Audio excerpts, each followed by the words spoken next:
अस्सलामुअलैकुम। क्या हाल चाल है आप लोगों का। अल्लाह ताला का करोड़ों बार शुक्र है। अल्लाह ताला ने जो भी हमारी ज़िंदगी में नेमतें बरकतें रहमतें अता की हुई हैं, अल्लाह ताला से दुआ है कि अल्लाह ताला हम सब के लिए आसानियाँ करे, हमारे साथ आने वाले टाइम को अच्छा और सुकून और खुशियों वाला बनाए। मैं आप लोग भी कहते होंगे कि कभी एक कितने कितने दिनों का नागा कर लेती है और कभी फिर बार बार वही पिछली वाली चीज़ें लेके आती रहती हैं। बस कुछ सुस्ती काहली ही समझ लें। ये भी वही वीडियो है जो जब शराज भाई वगैरह आए हुए थे, जब सारे मेहमान आए हुए थे, लेकिन मैं बीमार इतनी ज़्यादा हो गई थी जिसकी वजह से आप लोगों के साथ शेयर नहीं कर सकी थी। ये हम लोग उधर मरी वाली साइड पे गए थे, मरी, अयूबिया, नथिया गली, तो सारी फैमिली इकट्ठी हुई थी जिसकी वजह से हम लोग सारे मिलके ही गए थे। किस्मत से सारे बहन भाई इकट्ठे होते हैं कि लेकिन सब मिलजुल कर इकट्ठे कहीं बाहर आउटिंग पे निकलें तो मज़ा तो बहुत आता है, लेकिन अगर दिलों में भी सुकून, चाहते, मोहब्बतें और खुशियाँ हों तो, लेकिन अगर दिलों में कदूरतें हों तो फिर वो बस इंसान साथ साथ चलता रहता है, लेकिन एक दूसरे के साथ दिल में रंजिशें होती हैं। बस यही हाल हमारा था। हम लोग गए तो थे बहुत खुशी से और चाव से, तो क्योंकि मेरे जो हस्बैंड हैं, मैंने आप लोगों को बताया भी हुआ है, कुछ बहुत सारी बातें होती हैं, इंसान अपनी ज़िंदगी की बहुत सी पर्सनल चीज़ें लोगों के साथ शेयर नहीं कर सकता, लेकिन जब बिल्कुल ही बंदा मजबूर हो जाए तो फिर चंद एक बातें करनी भी पड़ती हैं कि जब कोई भी किसी तरह से किसी की बात ना सुने। तो मेरे हस्बैंड बहुत बुज़दिल हैं और मैंने शुरू से ही उनको अपने बहनों से बहुत ज़्यादा डरते हुए देखा है। जब तक वो लोग इनके साथ हों तो इनका रवैया हमारे साथ बिल्कुल ऐसे होता है जैसे बंदा किसी असेब के साए में हो और किसी जैसे डर और खौफ इनके सर पे सवार हो। हमेशा इनका रवैया इतना बुरा होता है कि चोरों की तरह छुप छुप के इनकी हरकतें और इन्होंने उनके काम करने होते हैं। मैंने इनको हमेशा उनके हद से ज़्यादा खिदमत करते देखा है, एक नौकरों की तरह इनसे सारे काम करवाने के बाद भी उनका रवैया इतना बुरा होता है कि ये उनसे इतना डरते हैं कि उनको खुश करने के लिए अपने बीवी बच्चों के साथ हमेशा ज़्यादती करते हैं। तो जब शुरू की शादी के दिन थे वो तो बहुत ही अज़ाब ज़िंदगी थी, लेकिन मैं वो वाला दौर दोहराना नहीं चाहती। लेकिन बस क्या करे बंदा कि जब ज़िंदगी में हालात सीधे ना हों तो फिर कभी ना कभी तंग आके कुछ ना कुछ मुंह से निकल जाता है।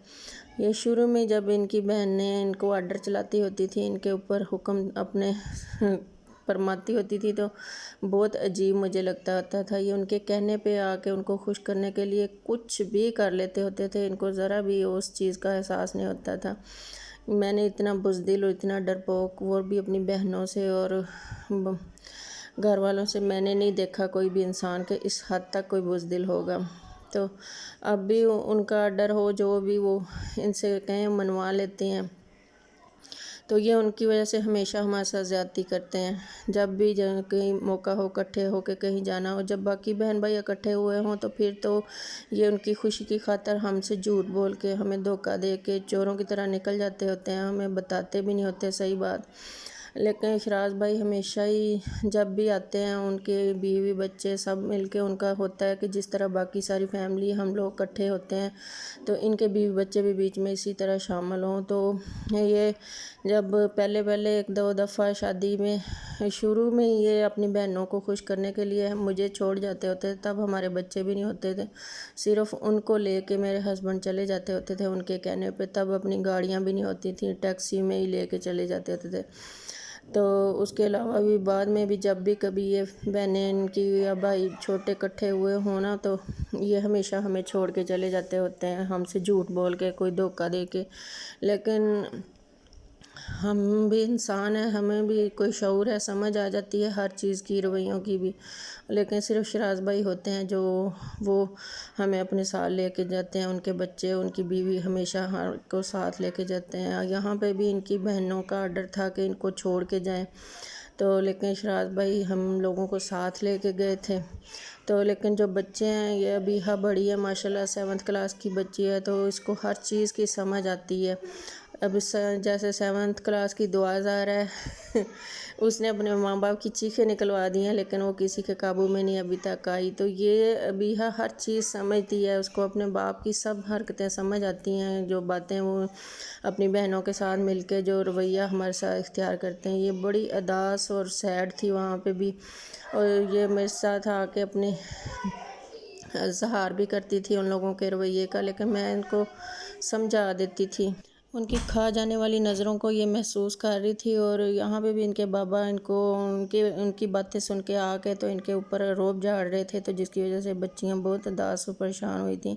अबीहा बड़ी है, उसे सारी समझ आ जाती है, लेकिन हरीम अभी छोटी है, उसको बस खेल कूद में तवज्जो नहीं देती किसी चीज़ की, लेकिन फिर भी उसे बहुत सारी चीज़ें समझ और महसूस हो जाती हैं। यहाँ पे सारे यूबिया से हो के खाना वगैरह खा के तो नथिया गली वाली साइड पे वापस आ गए थे। मुझे जब से कोरोना हुआ है तो कोरोना की वजह से मेरे ना साँब बहुत कमज़ोर हो गए हैं, फेफड़े जो हैं। मुझे वैसे शुरू से ही वॉमिटिंग का मसला होता था कि जब भी मैं सफ़र करती थी मुझे वॉमिटिंग बहुत ज़्यादा आ जाती थी, लेकिन जब से कोरोना हुआ है तब से तो बहुत नाकाबिले बर्दाश्त हो गया, जिसकी वजह से ना तो मैं सफ़र कर सकती हूँ, तो मैदानी इलाके की तरफ तो जाएं तो फिर टैबलेट वगैरह ग्रेविनेट की ले लें तो कुछ ना कुछ गुजारा चल जाता है, लेकिन जब पहाड़ी इलाकों की साइड पे जाएं तो 2 दफ़ा ऐसा मेरे साथ हो चुका है। एक दफ़ा मेरे भाई और भाभी आए थे, उनके साथ हम लोग यूबिया गए थे, तब भी मेरी हालत मरने वाली हो गई थी। तो अब फिर हम लोग गए थे सबके साथ, तो मुझे तो कोई होश ही नहीं था, जिसकी वजह से मेरी इतनी ज़्यादा तबीयत ख़राब हो गई थी कि मैंने तो कुछ भी नहीं देखा।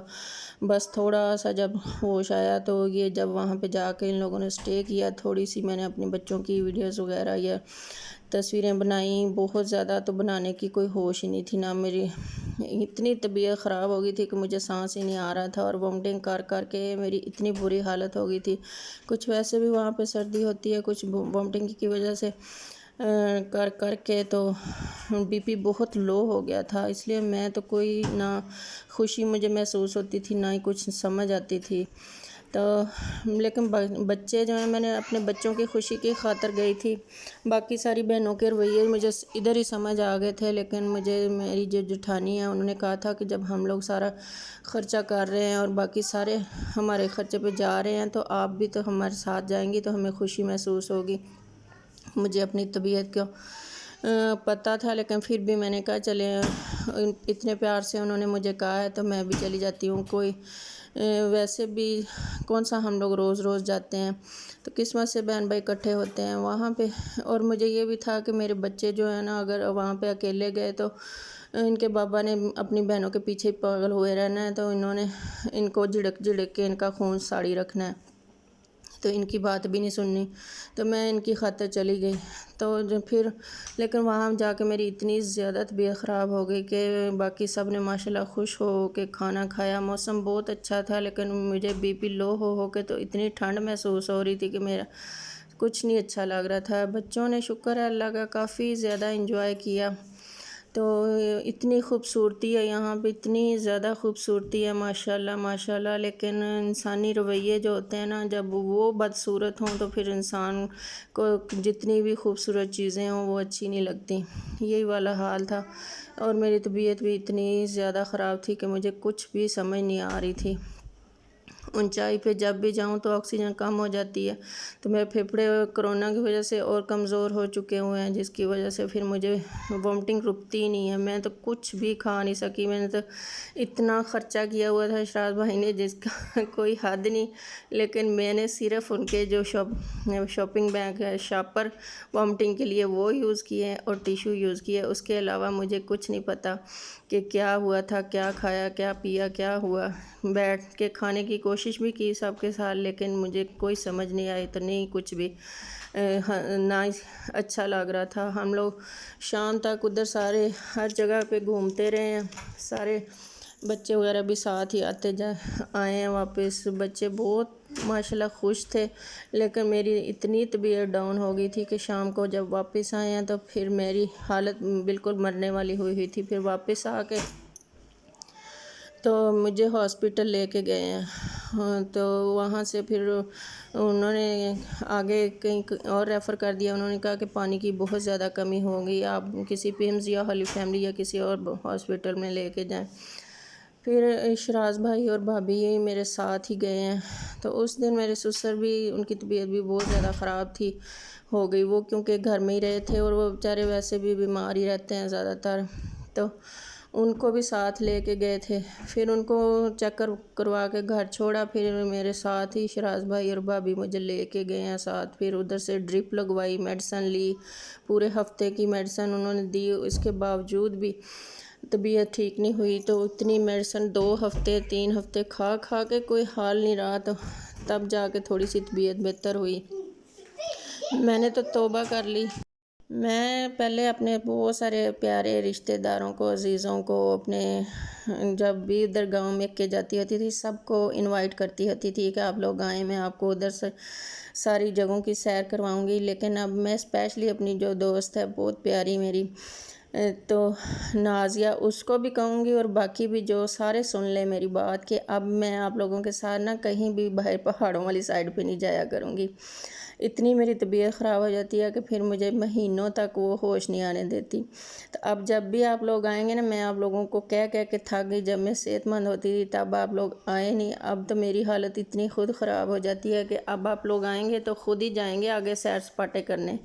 यहाँ इस्लामाबाद तक तो मैं आप लोगों का साथ दिया करूँगी, यहाँ पे आप लोगों को खाने वगैरह भी बना के दिया करूँगी, लेकिन उससे आगे आप लोगों को खुद ही जाना पड़ा करेगा। मैंने तो तौबा कर लिया। मैं पहले जब अपने भाई और भाभी के साथ गई थी तब भी मैंने सोचा था कि आइंदा मैं कभी भी नहीं जाऊँगी, क्योंकि मेरी बहुत तबीयत ख़राब हो जाती है। तो कोई भी कुछ भी खा लूँ, वो टैबलेट वगैरह कोई असर ही नहीं करती। तो लेकिन अब मैं अपने बच्चों के खातिर चली गई थी, और वैसे भी मैंने कहा अपने ससुराल वालों के साथ पहली दफ़ा इतना लंबा टूर जा रहा है तो चले, हम सब लोग चले जाते हैं। पहले ये लोग जाते तो रहते हैं, तो कोशिश उनकी यही होती है कि हम ना ही हों। कभी ज़बरदस्ती में अपने हस्बैंड और बच्चों के कहने पे कभी चले भी जाएं तो उनके रवैये ही ऐसे होते हैं कि बंदा फिर दिल सड़ जाता है, कि कोशिश करता है कि इससे बेहतर है हम ना ही जाएं। तो यहाँ पे बच्चे घूम फिर रहे थे, लेकिन हम लोग बिल्कुल उनको वो हमारे साथ ऐसा उनका बुरा रवैया था कि इनके बाबा उनके बातें सुन के आ गए ना, तो हमारे साथ भी इतना मिसबिहेव कर रहे थे और गुस्से से आके हमारे साथ बदतमीज़ी से बात कर रहे थे, जिसकी वजह से बच्चों को समझ आ गई थी अबिया को कि इनके बाबा को उन्होंने ही कुछ कहा है। तो वो कह रही थी कि बाबा जब आप उनकी बातें सुनते हैं उनको खुश करने के लिए, तो आप हर जतन लगा देते हैं और उनकी बातें सुन के आके हमें डांटना शुरू हो जाते हैं। तो उनकी अपनी ज़िंदगी है, हम नहीं उनकी किसी भी मामलात में दखल अंदाज़ी करते, तो वो हमारी हर बात में आके क्यों टांगें अड़ाती हैं। हमने उनको क्या कहा? चलें, जिस तरह वो अपने भाई के साथ आए हैं, हम लोग भी अपने भाई भाभी के साथ आए हैं, हमारा भी उनके साथ रिश्ता है।